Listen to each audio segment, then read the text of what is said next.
93 yang artinya semua makanan itu halal bagi Bani Israel kecuali makanan yang diharamkan oleh Israel. Israel itu sejatinya adalah nama untuk Nabi Yakub. Bani Israel adalah anak cucu keturunan Nabi Yakub. Atas dirinya sebelum Taurat diturunkan. Katakan wahai Muhammad, maka bawalah Taurat itu, bacakan kepada mereka jika kamu termasuk orang-orang yang benar. Kenapa? Lalu ayat 94 artinya, maka barang siapa yang mengada-adakan kebohongan terhadap Allah sesudah datang bukti yang nyata kepada mereka, faulaika humuz zalimun, mereka itulah orang-orang yang sangat zalim. Katakan wahai Muhammad, benarlah segala yang difirmankan Allah, maka ikuti agama Ibrahim yang hanifah, yang lurus, wa ma kana minal musyrikin, dan dia Ibrahim tidaklah termasuk orang-orang yang musyrik. Pelan-pelan insyaallah kita tadabbur ayat 93 sampai 95 pagi ini. Yang pertama, Imam Ahmad meriwayatkan dari Sayyidina Abdullah bin Abbas radhiyallahu anhu, beliau berkata bahwa sekelompok orang-orang Yahud mendatangi baginda Rasulullah sallallahu alaihi wasallam. Lalu kelompok Yahud yang datang kepada Rasulullah berkata, beritahukan kepada kami tentang beberapa perkara yang akan kami tanyakan kepadamu yang tidak diketahui kecuali oleh seorang nabi. Lalu Rasul pun bersabda sallallahu alaihi wasallam, tanyakan semua perkara yang kalian inginkan, rahmukallah, tetapi berjanjilah kepadaku sebagaimana Yakub telah mengambil janji dari anak-anaknya, jika aku memberitahukan jawabanku atas kalian dan dengan hal itu sesuai dengan apa yang kalian yakini, maka berjanjilah bahwa kalian benar-benar akan mengikutiku dan memeluk agama Islam. Janji itu milikmu, sahut mereka, kata orang-orang Yahud. Kemudian Rasul bersabda, tanyakan apa yang kalian inginkan. Lalu mereka mulai bertanya. Yang pertama, terangkan kepada kami makanan apa yang diharamkan oleh Nabi Yakub atas dirinya sebelum diturunkan Taurat. Yang kedua, terangkan kepada kami air mani laki-laki dan air mani perempuan, bagaimana dari air mani itu bisa menjadi anak laki-laki ataupun anak perempuan. Terus yang ketiga, beritahukan kepada kami mengenai Nabi yang ummi tentang tidurnya. Yang keempat, siapa malaikat yang dekat dengan Nabi yang ummi tersebut.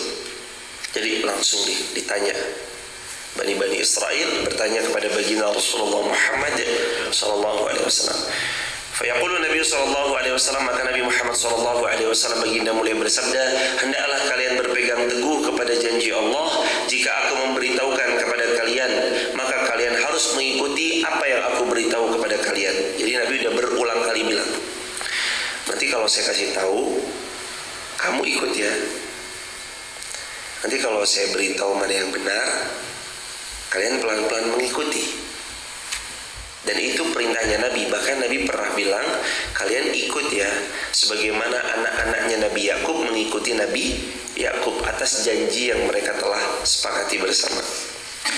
Lalu Nabi bersabda sallallahu alaihi wasallam, aku bersumpah demi Allah yang telah menurunkan Taurat kepada Musa, apakah kalian mengetahui bahwa Israel adalah pernah menderita sakit yang sangat parah, penyakitnya menahun. Pada saat itu ia bernazar jika Allah menyembuhkan dari penyakit yang ia diderita, ia akan mengharamkan makanan dan minuman yang paling ia sukai untuk dirinya sendiri, dan makanan yang paling ia sukai adalah daging unta, sedangkan minuman yang ia paling sukai adalah susu unta.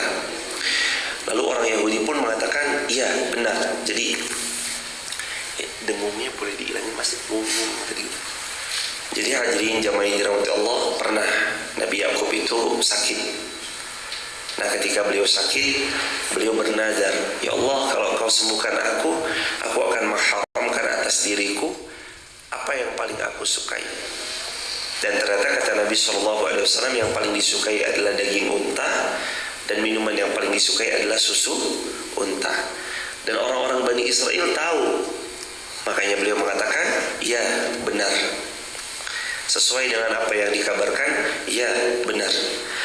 Lalu Rasul pun bersabda, ya Allah, Allahumma syhad, Allahumma syhad, ya Allah saksikan mereka bahwa mereka membenarkan jawabanku, kata Nabi. Selanjutnya beliau bersabda, dan aku bersumpah demi Allah yang tidak ilah selain Allah, dialah yang menurunkan Taurat kepada Musa, tidaklah kalian mengetahui bahwa air mani laki-laki itu pekat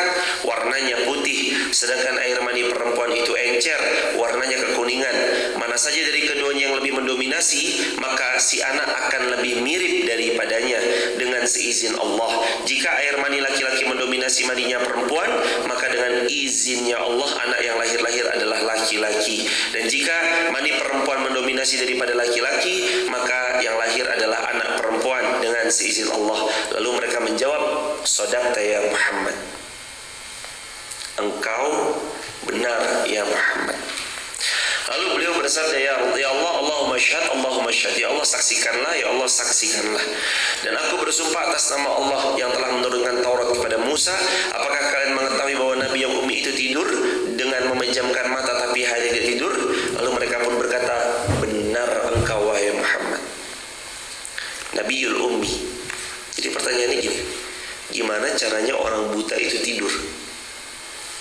Tanya Bani Israel atau tanya kepada orang-orang Yahud, kepada baginda Rasulullah SAW. Lalu Nabi jawab, Nabi yang ummi itu memang matanya tidak bisa membaca dan menulis, tapi hatinya tetap hidup. Selanjutnya Nabi mengatakan, itulah Nabiul ummi, jawaban nomor 3 dari yang kalian pertanyakan. Allahumma syahad, Allahumma syahad. Kata Nabi, ya Allah saksikanlah, ya Allah saksikanlah. Setelah itu mereka mengatakan, sekarang beritahukan kepada kami siapa malaikat yang paling dekat denganmu ya Muhammad. Lalu beliau bersabda, sungguhnya malaikat yang paling dekat denganku adalah Jibril alaihissalam. Mohon maaf, malaikat Jibril. Dan Allah tidak akan mengutus seorang nabi pun melainkan dia pasti akan bertemu dengan makhluk Allah yang bernama malaikat Jibril. Mereka menyahut, inilah yang menyebabkan kami tidak mengikutimu. Jika malaikat yang dekat denganmu itu adalah selain Jibril, pasti kami akan mengikutimu dan membenarkan risalah-risalahmu. Kemudian beliau bertanya, apa yang menyebabkan kalian tidak mau beriman? Lalu mereka menjawab,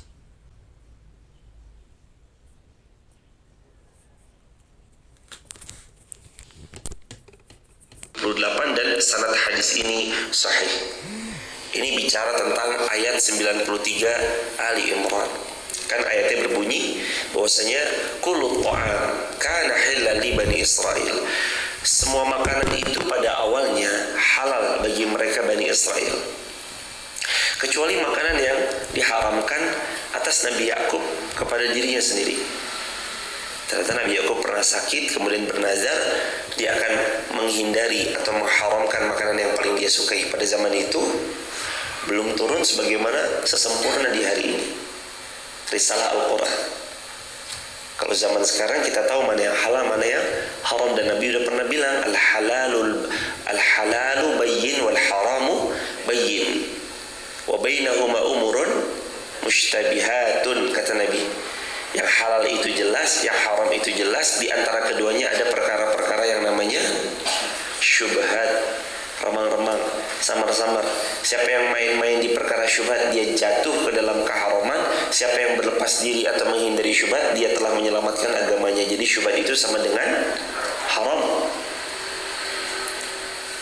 Halal jelas, ayam, kambing, sapi, unta. Yang haram itu lebih sedikit. Babi haram, hewan buas yang bertaring haram, hewan buas yang mencekam haram, sesuatu yang menjijikan haram. Minuman lebih banyak yang halal daripada yang haram.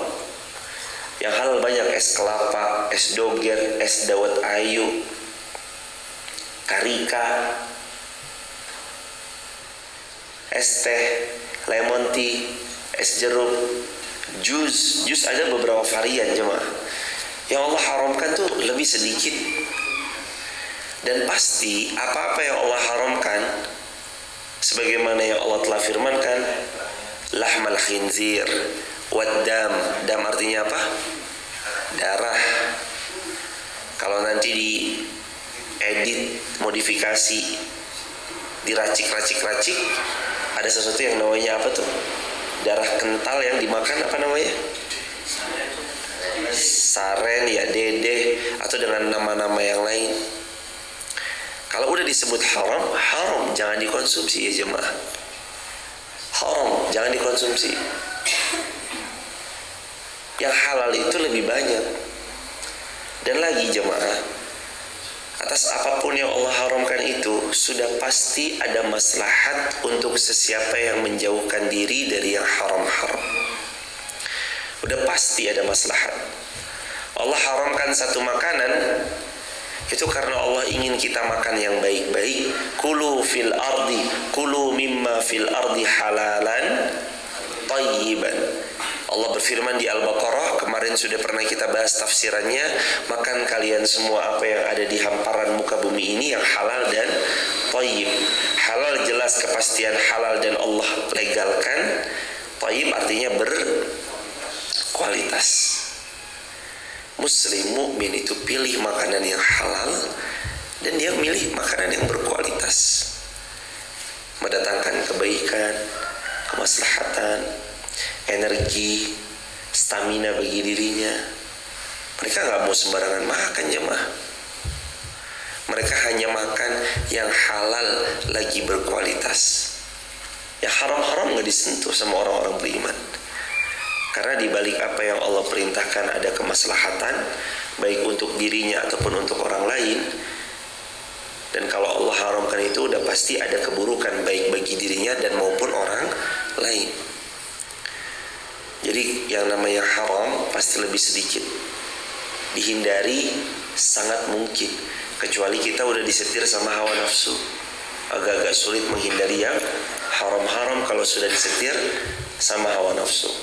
Karena fokus kepada yang halal, jauhkan diri dari yang haram-haram. Terus kemudian, faman iftara 'ala Allahil kadhib, barang siapa yang mengada-adakan kebohongan terhadap Allah setelah datang penjelasan dari Rasulullah sallallahu alaihi wasallam, wa ulaika humuz zalimun, mereka itulah orang-orang yang zalim. Hadirin tahu bagaimana cara mereka membohongi Allah? Cara mereka membohongi Allah adalah mereka mengada-adakan kebohongan seperti yang Nabi jawab paling terakhir. Siapa malaikat yang ada bersama? Nabi menjawab apa? Malaikat Jibril. Nah, yang pertama benar, yang kedua benar, jawabanmu yang ketiga juga benar, tapi jawaban yang keempat kami nggak mau beriman. Loh, kenapa memangnya? Karena Jibril adalah musuh kami. Allah. Padahal mereka mendustakan. Mereka tahu malaikat Jibril itu turun kepada nabi-nabi sebelum Rasulullah SAW. Mereka tahu, tapi mereka menolak kebenaran yang datang. Padahal mereka tahu. Hati kita itu kan Allah desain cocoknya sama kebenaran. Jadi sebenarnya kalau ini salah, hati itu tahu kok jemaah. Iya nih salah nih. Kita tahu kok, hati kita tuh tahu. Wah salah nih, keliru nih, pasti salah dan keliru nih. Hati tuh kalau masih hidup ya, sensor yang muncul jemaah. Hati-hati yang rusak dan penyebab kerusakan hati itu antara lain adalah menepiskan kebenaran yang sudah datang ke telinganya. Disampaikan kebaikan, ditolak. Disampaikan yang baik, nggak mau ikut. Dia udah beritahu begini dan begitu, tetap nggak mau ikut. Waliyadzubillahi min dzalik. Jadi sebenarnya rumus menerima kebenaran itu ya gampang. Rumus menerima kebenaran itu yang pertama adalah sami'na, coba dengar dulu uraiannya. Terus yang kedua, wa ata'na, latihlah diri kita untuk pelan-pelan mentaatinya. Itu aja rumus kebenaran. Sami'na wa ata'na. Coba pelan-pelan dengarkan dulu uraiannya, penjelasannya. Dan ini termasuk juga kepada para sahabat yang mendengarkan kebaikan-kebaikan yang disampaikan. Apalagi hari ini sosial media jadi tempat berkembangnya kebaikan itu semakin tersebar luas. Maka kalau pas lagi lewat, coba dengerin dulu. Lalu pelan-pelan latih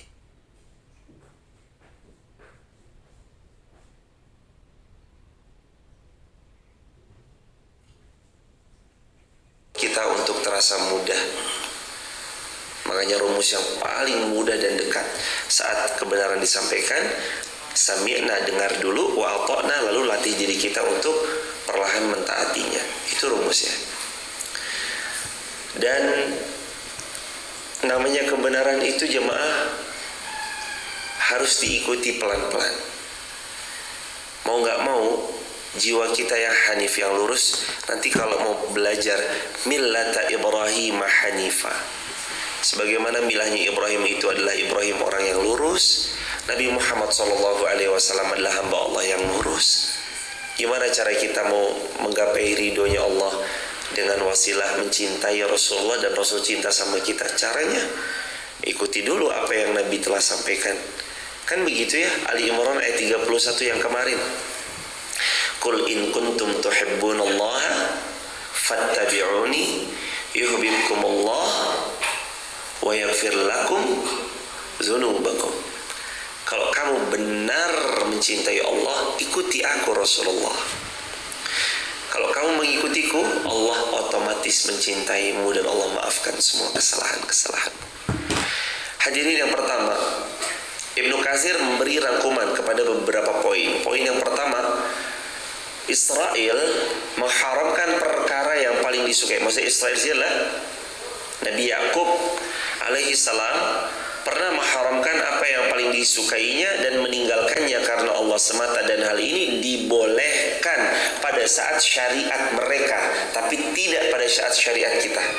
Saya ulangi sekali lagi, pada saat itu karena nazarnya diperkenankan. Ya Allah, aku sembuh, aku akan mengharamkan atas diriku makanan dan minuman yang paling aku sukai. Pada saat itu syariat pada saat itu memperkenankannya, tapi pada saat ini sudah dihapus. Ada nasakh, ada mansukh, ada ayat penghapus, ada ayat yang dihapus. Syariat yang terdahulu yang dibawa oleh Nabi Adam sampai Nabi Isa dihapus oleh syariatnya baginda Rasulullah Muhammad sallallahu alaihi wasallam. Bahkan kita tahu nanti Nabi Isa turun atas izin Allah mengikuti risalahnya Nabi siapa? Nabi Muhammad sallallahu alaihi wasallam. Yang kedua, sebelum ayat ini, yakni di ayat sebelumnya, Allah membantah orang-orang Nasara dan Yahud tentang keyakinan mereka yang batil terhadap nabi-nabi sebelum mereka, yang menjadikan nabi-nabi sebagai sesembahan bagi mereka. Allah menjelaskan kepalsuan pendapat mereka sehingga menjadi terang dan jelaslah kebenaran dan keyakinan tentang siapa nabi-nabi Allah, siapa rasul-rasul Allah, termasuk Musa, termasuk Isa alaihi salam dan ibundanya Maryam.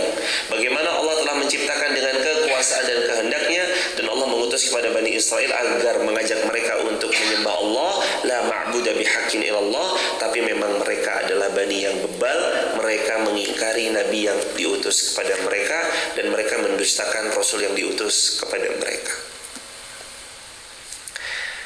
Bebalnya mereka itu karena mereka mengingkari kebenaran. Gak cuma itu, tapi kadang mereka tuh mengkadali kebenaran. Contoh, pernah dengar di Al-Baqarah kemarin kita bahas apa? Al-Baqarah, masih ingat gak? Kisahnya tentang gak boleh mancing di hari Sabtu. Terus gimana cara mereka? Yahud, orang-orang Bani Israel gak boleh mancing di hari Sabtu. Gimana mereka? Masang jala di hari Jumat, lalu terus kemudian panennya di hari Ahad. Kan dari Sabtu nggak boleh tuh. Mereka ngakal-ngakalin jemaah. Kan Sabtu nggak boleh. Pasang jalannya di hari Ahad, pasang jalannya di hari Jumat. Sabtu kan nggak boleh tuh. Kan tapi udah bekerja dong. Karena ada jala di situ dari hari Jumat yang udah terpasang. Sabtunya nggak boleh. Ahad yang mereka datang, mereka dapat banyak luar biasa. Mereka tricky itu suka ngakal-ngakalin di jemaah. Jadi kalau kita bicara ini haram ya, gimana ya biar halal? Misalkan babi haram ya, gimana ya biar caranya babi itu halal? Apa dicampur dengan kurma aja ya? Tricky. Orang-orang yang sejenis dengan Bani Israel, mereka adalah pihak yang sukanya adalah tricky terhadap syariat Allah. Ngada-ngadain, mendustakan, mengingkari, bahkan gak cukup. Mereka mengakali hukum, gimana caranya hukum ini menjadi halal bagi mereka. Sebentar, kalau riba haram, tapi gimana caranya biar halal nih si riba ini nih? Caranya, oke. Berkamuflase lah, mungkin diganti dengan pembahasan yang seolah terlihat syar'i, padahal ujung-ujungnya sama atau dengan istilah-istilah kearab-araban yang ternyata ujung-ujungnya adalah malah tambah parah. Nah, kadang tricky. Gak boleh jemaah. Lalu gimana nih? Ada orang udah tahu zina haram ya, haram. Al-Quran surah 17 Al-Isra 32, wala taqrabuz zina, jangan dekati zina. Zina haram, iya. Al-Isra ayat 32. Gimana caranya biar terkesan halal ya? Akhirnya mereka kawin kontrak. Saya nikahkan kamu dalam jangka waktu 2 minggu atau 2 pekan, tunai. Dalam Islam haram, gak boleh nikah untuk jangka waktu tertentu atau yang dikenal dengan kawin kontrak. Itu dalam Islam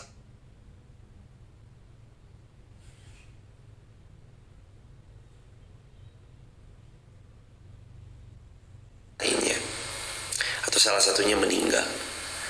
Tapi pada dasarnya gak boleh mengakal-ngakali hukum.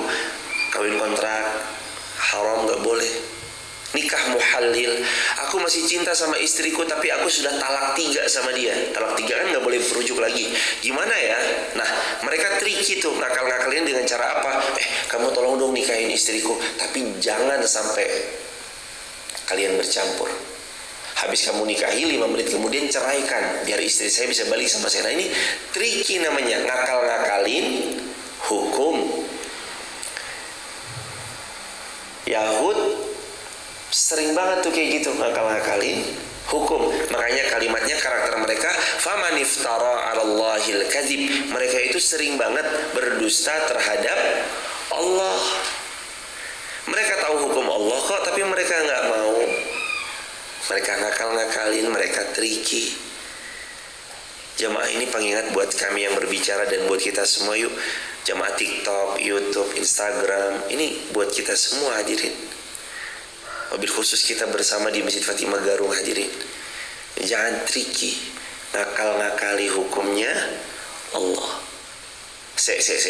Zakat itu kan wajib ya? Iya. Setelah sampai nisab dan haul, iya. Tricky dia punya harta banyak. Kan kalau di bawah nasab atau di bawah nisab berarti kan nanti nggak wajib zakat ya. Udah 11 bulan nih, hartanya tuh selalu di atas nisab. Udah 11 bulan. Di bulan ke-12 supaya dia nggak keluarkan zakatnya, karena kalau dia tidak turunkan, mungkin dipakai buat beli barang, belanja barang, nanti dia kena wajib zakat yang 2,5%, maka triknya dia menghindari zakat yang kewajiban atas mereka yang mencapai haul dan nisab. Harta 200 jutanya dikulain dulu untuk barang sampai uangnya 10 juta. Alhamdulillah ya Allah, uang saya udah 10 juta, berarti sudah di bawah nisab. Yang namanya harta kalau di bawah nisab, mau ngitung lagi, itu bukan ngitung melanjutkan 11 bulan tersisa, tapi mengulang dari awal. Nggak ngitung, wah kemarin 11 bulan berarti hitung lagi dari 11 bulan. Enggak, dihitung lagi dari awal. Kapan nanti dia mencapai? Setelah 11 bulan dia tahan, saldonya tetap di 10 juta, nanti di bulan ke-13 mulai lagi dia di atas 200 juta. Wah, tricky nih. Dia berkamuflase. Gimana caranya supaya tidak kena zakat? Padahal zakat itu hukumnya wajib bagi mereka yang telah haul dan nisab, telah sampai pada 1 tahun masa kepemilikan, dan nisab telah sampai batas wajibnya zakat. Tapi mereka malah ngelakuin itu.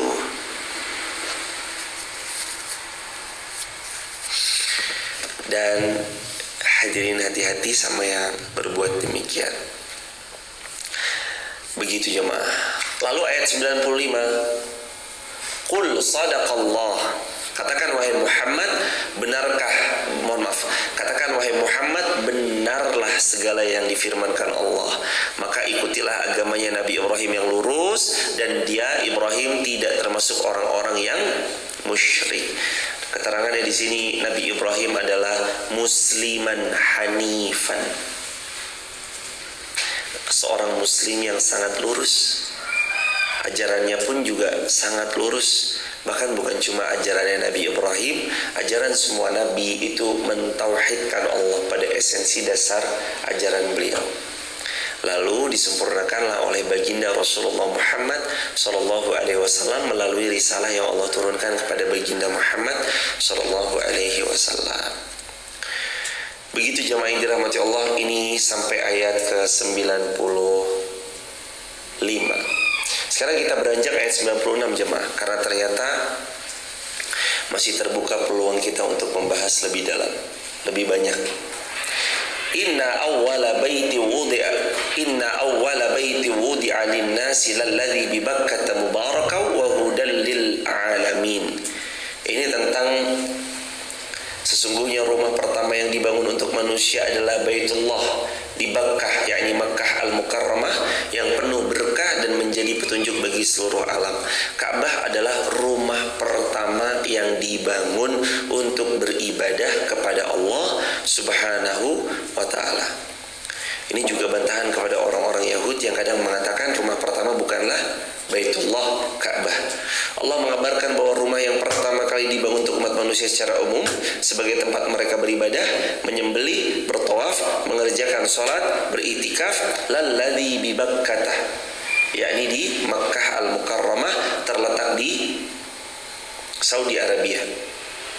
Yaitu Ka'bah yang dibangun Ibrahim Khalilullah, yang masing-masing kelompok dari Nasara dan Yahud mengaku bahwa mereka mengikuti agamanya dan berjalan di atasnya, tetapi mereka tidak mengerjakan haji di Baitullah yang didirikan atau yang disempurnakan oleh Nabi Ibrahim alaihi salam, sebagaimana untuk juga menjalankan perintah Allah, menyeru umat manusia untuk mengerjakan ibadah haji di sana, sebagaimana Allah berfirman, wa'adzin finnasil wa'adzin, dan panggillah manusia lil hajj, agar mereka berhaji. Kamu akan dapatkan mereka datang dengan unta-unta yang gemuk ataupun unta-unta yang kurus. Ya Rasulullah, ayu masjid udi'a fil ard awal. Lalu Abu Dzar Al-Ghifari pernah bertanya juga kepada Rasulullah sallallahu alaihi wasallam, ya Rasulullah, masjid yang paling pertama kali dibangun di dunia ini, masjid yang paling pertama, masjid mana ya Rasulullah? Faqultu ya Rasul, faqala Nabi sallallahu alaihi wasallam, Masjidul Haram, adalah Masjid Al-Haram, Makkah Mukarramah. Qultu summa ya Rasulullah, terus mana lagi ya Rasulullah? Qala Al-Masjidul Aqsa, kata Nabi sallallahu alaihi wasallam, yang kedua adalah Masjidil Aqsa. Qultu kam bainahuma ya Rasulullah? Qala 40 sanah. Berapa tahun bangun masjidnya ya Rasulullah? Lalu Nabi menjawab, 40 sanah. Arba'un berapa? 40 tahun fase bangun masjidnya. Jadi bangun masjidnya 40 tahun. Qultu summa ya Rasulullah? Qala summa haitsu adrakatka as-salatu fasalli fakullahuma atau fakullaha masjidun. Kemudian ditanya lagi sama Abu Dzar Al-Ghifari, ya Rasulullah, terus masjid yang ketiga masjid apa ya Rasulullah? Rasul jawab sallallahu alaihi wasallam, kemudian di mana saja engkau berada saat tiba waktu salat, tunaikan salat olehmu, karena semua bumi Allah ini adalah masuk bagian daripada tempat yang bisa dipakai untuk bersujud. Jadi masjid pertama masjid apa? Masjidil Haram. Masjid kedua masjid apa? Masjid Al-Aqsa, Masjidil Aqsa. Yang ketiga, dimanapun kalian dapati waktu sholat, sholatlah, karena hamparan bumi Allah ini adalah tempat sujud bagi kalian. Sebagaimana dalam hadis riwayat Imam Ahmad, disebutkan juga oleh Imam Al-Bukhari, disebutkan juga oleh Imam Muslim dengan sanad yang sahih. Begitu jemaah kira-kira. Jadi esensi yang paling pertama, masjid tertua di muka bumi ini itu sebenarnya adalah Masjidil Haram. Jadi kalau kita sampai sana, niatkan insyaallah dari sekarang, mudah-mudahan kita sampai ke sana, dan jamaah Fatimah Garung semua insyaallah akan berangkat ke sana biidznillah. Juga jamaah TikTok, YouTube, Instagram, semoga jamaah semua tahun ini akan Allah panggil untuk berumrah ataupun berhaji. Yang kita perlukan itu yakin, tanpa mempertanyakan ada uang dari mana. Sekali-kali iman itu ditonjolkan daripada akal. Jangan pernah sisipkan kalimat uang dari mana. Jangan pernah ada kalimat masa ya iya. Jangan pernah muncul kalimat saya mau haji tapi saya nggak mau ngantri. Emang bisa ya? Jangan jamaah. Punyailah AFI. Tolong tulis kolom komentar ya teman-teman. AFI. A-V-A-V-U I. Gini apa? View kan? A-V-U-I. AFI. A-nya apa? Afirmasi. Afirmasi itu pahamkan sama diri. Terus bilang sama diri, saya akan berangkat haji di tahun ini, hajinya haji furoda, bintangnya bintang 5. Saya akan umroh sepanjang tahun, umrohnya bintang 5, agar saya mudah untuk mengakses dan tenaga saya lebih kuat, tenaga saya lebih dekat dengan masjid, agar saya lebih jalan keliling-keliling masjid itu lebih banyak daripada perjalanan antara dari tempat penginapan ke masjid. Itu afirmasi namanya itu. Yakinkan pada diri kita, kita akan sampai ke tempat itu. Yang kedua, view. View artinya apa? Visualisasi. Coba divisualkan handphone. Coba dibuka aplikasi-aplikasi yang dekat dengan haji, umrah. Tayangan-tayangan di YouTube tonton ya, haji, umrah. Visualkan dengan cari wallpaper di sini adalah wallpaper haji, umrah. Wallpaper di handphonenya wallpaper haji ataupun umrah. Visualisasikan. Beli satu gantungan kunci yang mungkin nanti mengingatkan untuk berangkat ke Baitullah. Beli kata-kata sebagai stiker yang ditempel di tempat kita paling sering untuk memacu, memotivasi kita segera ke Baitullah. Itu namanya visualisasi. Ada gambaran gitu jemaah. Nontonnya, derap langkahnya, doa mendoakannya. Terus yang ketiga, AFI. Afirmasi, visualisasi. I-nya apa? Imajinasikan. Belajar mengimajinasikan. Ya Allah, saya sampai sana, Engkau penuh rahmah kepada saya ya Allah. Engkau maha baik ya Allah. Pasti Engkau sambut hamba dengan baik ya Allah. Dan jangan takut. Ada orang kaya, begitu ditanya, Pak, enggak umroh, Pak enggak haji. Aduh takut ntar saya dihajar babak belur lagi sampai sana, dihancam. Jangan takut jamaah, dan jangan buruk sangka sama Allah. Sampai ke sana tuh kita tamunya Allah, dan sudah barang tentu pasti Allah yang akan nyambut, Allah yang akan provide. Tapi saya cuma bekal 300.000, ada cuma bawa bekal 300.000 utuh, nggak keluar serupiah pun. Tapi saya cuma bawa bekal 300.000 Ustaz. Sampai akhir, Pak 300.000 masih utuh Ustaz, nggak keluar, nggak sama sekali. Ini coba tunjukin, 50 ribuan 6 lembar, masih utuh, nggak keluar sama sekali. Nah, terus makannya catering dari hotel sehari 3 kali. Lah kalau di luar mau jajan, dijajanin sama jamaah yang lain. Kadang sesuatu yang luar biasa itu terjadi. Karena siapa yang mengunjungi rumah manusia aja pulang dikasih oleh-oleh. Main ke Wonosobo pulang dihantarkan mie ongklok. Main ke Wonosobo pulang dikasih karika. Main ke Juragan Lele dihadiahi lele. Main ke Juragan Ayam dikasih ayam. Ya masa main ke rumah Allah ini pulang tangannya kosong? Pulang pasti dikasih sama Allah. Apalagi kita yang udah pernah ke sana, jangan pernah berhenti jamaah dengan mengatakan saya udah pernah ke sana tahun 2009, 2001, tahun 98, saya udah pernah ke sana. Berangkat lagi jamaah. Saya udah ke sana Ustadz lagi.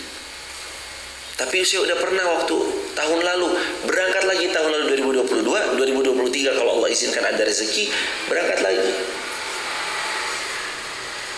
Lah emang kenapa? Kata Nabi SAW, al-umrah lil-umrah kafaratun lima bainahuma wal hajjul mabrur laisa lahul jaza illal jannah. Umrahmu yang satu menuju umrahmu yang kedua, kafaratun lima bainahuma, akan menghapus semua dosa sebanyak apapun yang terjadi di antara umrah pertama dan umrah kedua. Wal hajjul mabrur, dan hajimu jikalau mabrur, laisa lahul jaza, tidak akan pernah ada balasan bagimu illal jannah, kecuali kamu pasti masuk syurganya Allah. membeli surganya Allah. Jamaah haji itu, jamaah kalau daftar haji itu, jamaah beli surganya Allah. Dalam tanda petik, jamaah sedang membeli tiket surganya Allah. Makanya saya sering sarankan buat jamaah TikTok, YouTube, Instagram, juga buat kita semua, kalau belum bisa dengan seizin Allah daftar haji, minimal niatkan dari sekarang dan berhenti sampai pada kalimat Bismillah ya Allah, hamba niat haji, titik sampai situ, jangan koma. Maksudnya koma, Bismillah ya Allah, saya mau daftar haji, tapi uang dari mana? Itu namanya masih koma. Ya Allah, saya mau berangkat haji, tapi kayaknya gak mungkin deh, soalnya hidup aja pas-pasan. Itu namanya masih koma tuh. Jangan di koma ya jamaah. Jangan di koma. Tapi bilang aja, Bismillah ya Allah, saya akan daftar haji. Bismillah, titik. Jangan di koma. Dan mohon izin bagi jamaah yang merasa sudah mampu daftar haji reguler, lalu nggak mau daftar dengan alasan nanti aja deh Ustadz, saya nunggu foroda. Izin meluruskan, sebaiknya nanti tidak demikian. Kalau diberi kemampuan Allah tahun ini, mampunya baru daftar reguler kan ikut pemerintah tuh sekitar 45 juta, yang ambil porsinya 25 juta. Kalau bisa, gak usah bilang dulu, nanti deh saya mah furoda aja. Jangan.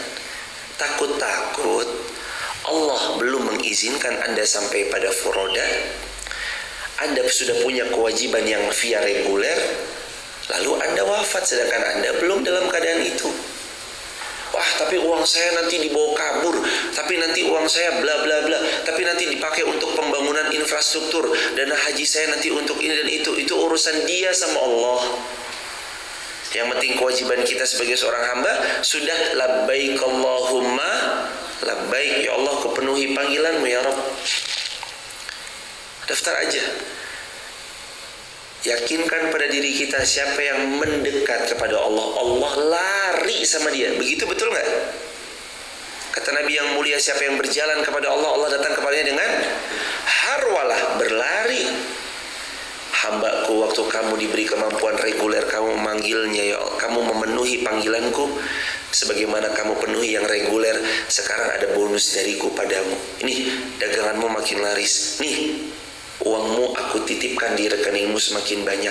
Ini karyawanmu sekarang udah sekian dan sekian. Ini dan itu sebagai puncak akhirnya aku titipkan engkau kelebihan rezeki. Ayo datang kepadaku. Al-hajjul mabrur laisa lahul jaza illal jannah. Haji mabrur tidak ada balasan kecuali syurganya Allah. Membeli syurga jemaah. Dan haji itu sensasinya luar biasa. Masa iya jemaah? Masa iya seorang muslim gak ada keinginan untuk berhaji ataupun berumrah? Masa iya gak mau mengunjungi lalladzi bi Bakkah mubarakah, ke masjid di Makkah Al-Mukarramah, Masjidil Haram? Masa iya gak ada keinginan untuk bergerak ke Masjidil Haram? Tapi saya sangat cinta, ada saking cintanya orang naik sepeda jemaah. Bukan orang jauh, tetangga kota. Orang mana? Magelang. Tetangga kota orang Magelang kesana naik sepeda jemaah. Allahu Akbar. Ditanya, apa yang membuat Mas mau ke Baitullah naik sepeda? Karena lebih cepat. Soalnya kalau di Jawa Tengah itu antriannya 32 tahun.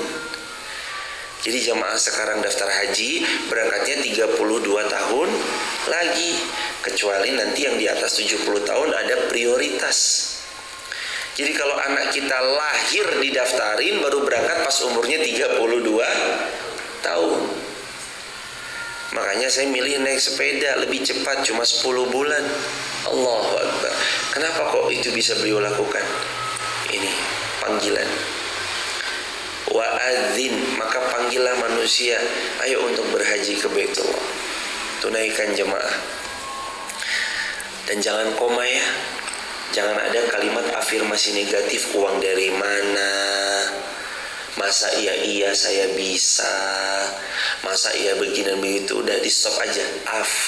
Afirmasikan yang positif, visualisasikan yang baik-baik, imajinasikan bahwa kita udah sampai di sana. Nah, ini saya ada amalan yang kalau jamaah amalkan ini sebelum tidur, punya potensi amalan ini pelan-pelan Allah perkenankan. Sebelum tidur, amalkan semua kebaikan. Tutup bejana, kunci pintu, tutup makanan, tutup minuman, padamkan lampu, kibas-kibas kasur, berdoa, ayat kursi, al-muluk, al-ikhlas, al-falak, an-nas, lalu dibalurkan ke sujud tubuh yang bisa terjangkau, tidurnya miring ke kanan.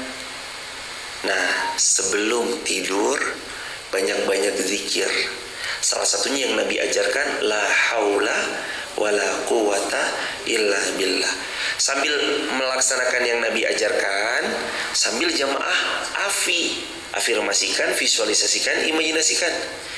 Bismillah ya Allah, ini lagi baring kanan nih, hamba berangkat ya Allah, insya Allah berangkat ya Allah, sampai ke rumahmu nanti ya Allah. Terus begitu sambil mengucap la haula wala quwata illa billah, la haula wala quwata illa billah, sampai tidur jemaah. Mimpi, kalau Anda jujur sama Allah, Anda akan diimajinasikan sama Allah, mimpinya tuh kayak di sana. Mimpi lagi di Baitullah, mimpi lagi sujud depan Ka'bah, mimpi lagi berada di bawah payung-payung Madinah, mimpi.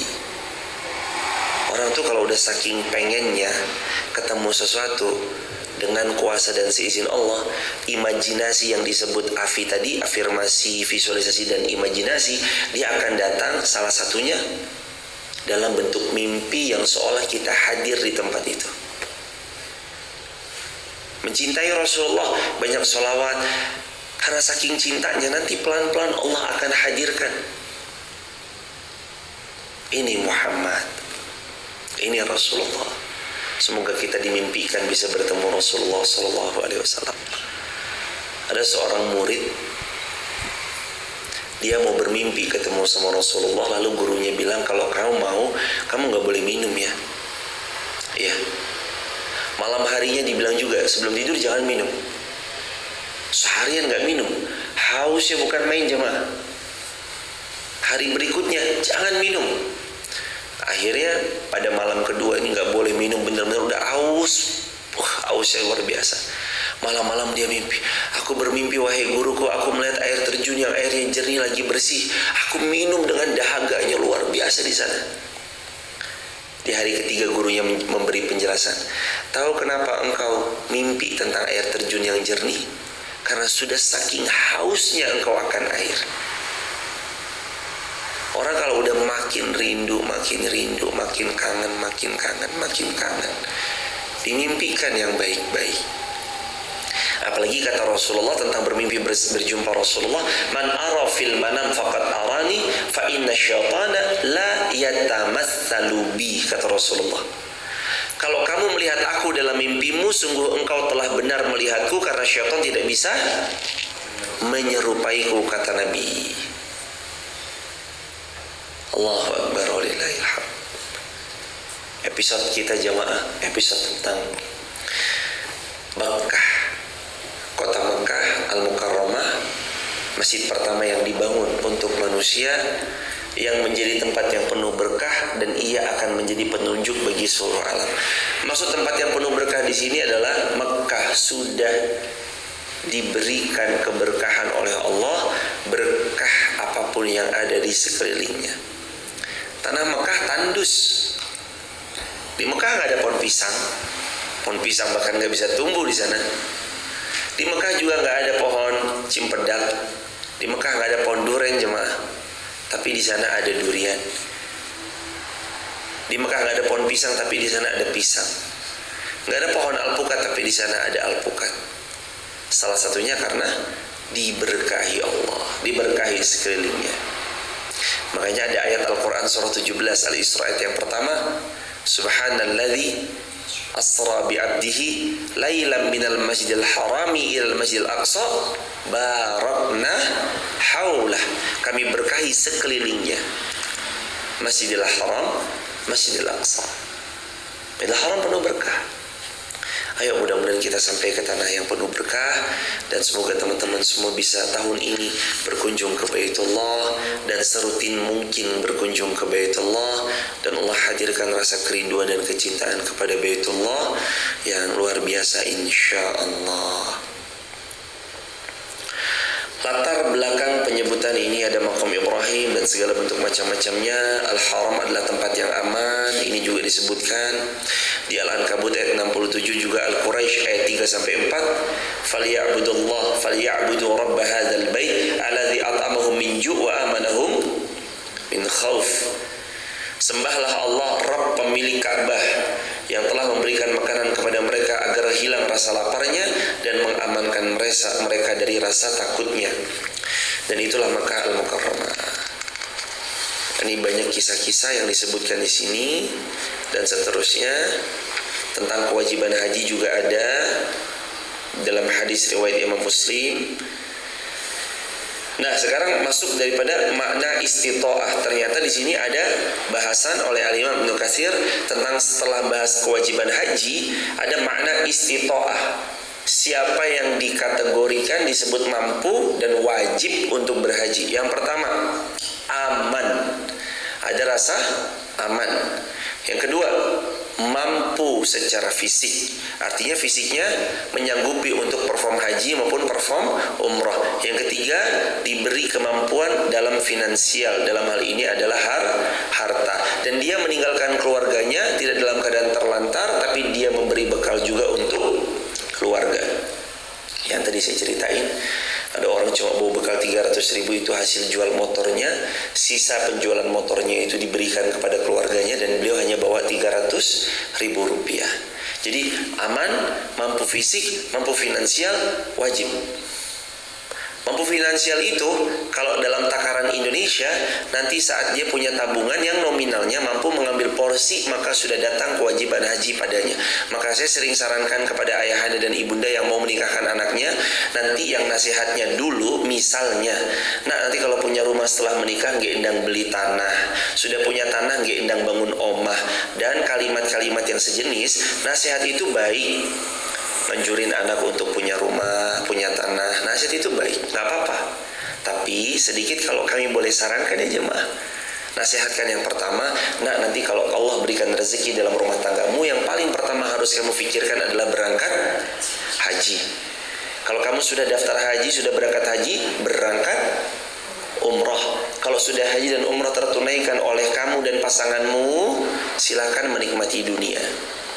Itu namanya skala prioritas. Rukun Islam ada 5, coba disebutkan. Yang pertama, syahadat. Yang kedua, sholat. Yang ketiga, zakat. Yang keempat, puasa Ramadan. Yang kelima, haji bila mampu. Pertanyaannya, ada nggak rukun Islam yang kelima? Punya rumah? Ada. Punya tas? Ada. Punya mobil? Ada. Nggak ada. Tapi wajibnya adalah haji yang memenuhi rukun Islam yang kelima. Tapi kan nggak serta-merta kewajiban itu berdiri sendiri, kecuali ada pondasi yang melatar belakangi. Pondasinya adalah manistata'a ilaihi sabila, bagi yang mampu. Pertanyaannya, yang mampu siapa? Disebutkan Imam Ibnu Katsir, mampu itu 3. 1, aman. 2, finansial. 3, mampu fisik. Sekarang aman sudah, mampu fisik masih mampu. Soal yang ketiga, soalan finansial ini kan bicara tentang kalau 2 pun sebenarnya cukup, tinggal meniatkan. Nah, masuk yang ketiga, maka amat kepalang sayang kalau mampu beli rumah yang nilainya miliaran, gak mampu daftar haji.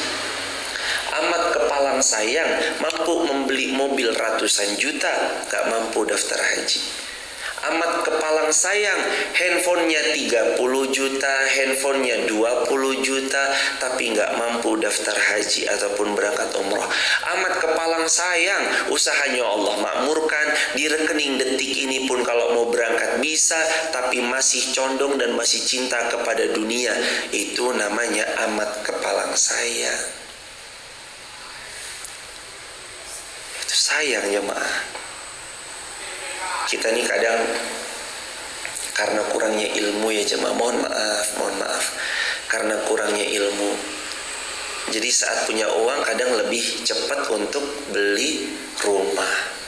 Kita ini karena kurangnya ilmu jemaah, pas punya uang memilih untuk beli mobil. Padahal punya uang itu sejatinya adalah menandakan telah wajibnya perintah haji dan umroh kepada kita.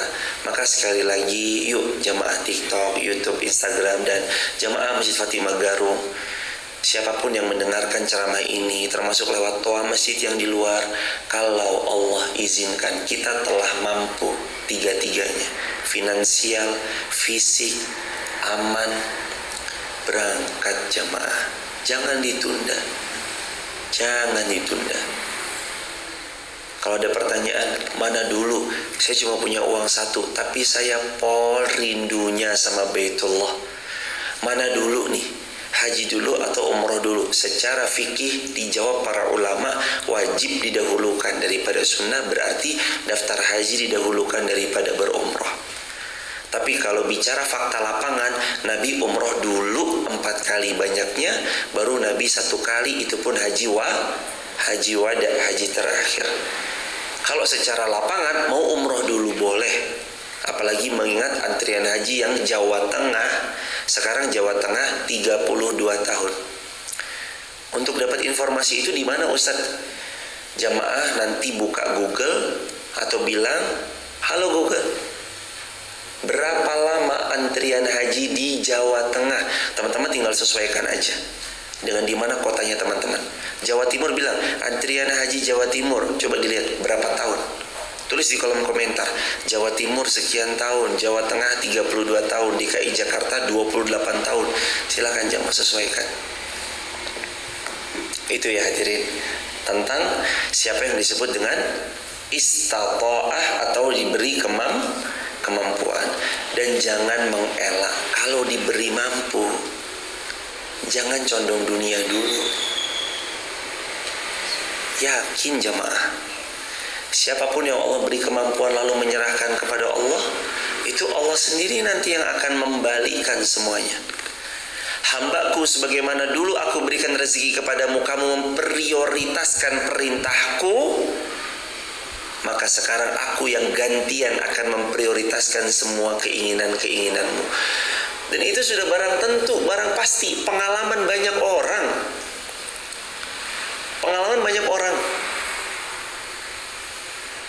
Pemberangkatan Oktober ada yang cerita, seorang ayah dari sebuah kota, doain Ustadz tanah saya laku. Ini uang saya satu-satunya, saya pakai umroh nih. Ayo Pak, kita berdoa. Pak, ini multazam, Bapak Ibu ini multazam, ayo berdoa. Bapak Ibu ini multazam, ayo berdoa. Lepas umrah, Masya Allah, tanah kami deal Ustadz, laku. Allahu Akbar. Ada banyak kejadian-kejadian kayak gitu. Maka ayo jemaah, siapa yang memprioritaskan Allah, tulis di kolom komentar ya sahabat. Sesiapa yang memprioritaskan Allah, maka Allah pun akan memprioritaskan hajat-hajatnya. Tapi siapa yang menjauh dari Allah, tidak menjalankan perintah-perintah Allah, dan bahkan menepikan semua perintah yang Allah telah anjurkan untuk diutamakan, maka Allah pun akan menepikan semua keinginan-keinginan, dan dia tidak akan pernah diprioritaskan oleh Allah. Barakallahu fikum. Subhanakallahumma bihamdika asyhadu an la ilaha illa anta astaghfiruka wa atubu ilaik. Rabbana atina fid dunya hasanah wa fil akhirati hasanah wa qina adzabannar wa adkhilnal jannata ma'al abrar ya azizu ya ghaffar ya rabbal alamin. Subhana rabbika rabbil izzati amma yasifun. Salamun alal mursalin walhamdulillahi rabbil alamin. Barakallahu fikum. Sampai jumpa di lain kesempatan. Kita akhiri dengan hamdalah, alhamdulillahirabbil alamin. Sudah kafaratul majlis belum? Sudah, alhamdulillah. Assalamualaikum warahmatullahi wabarakatuh.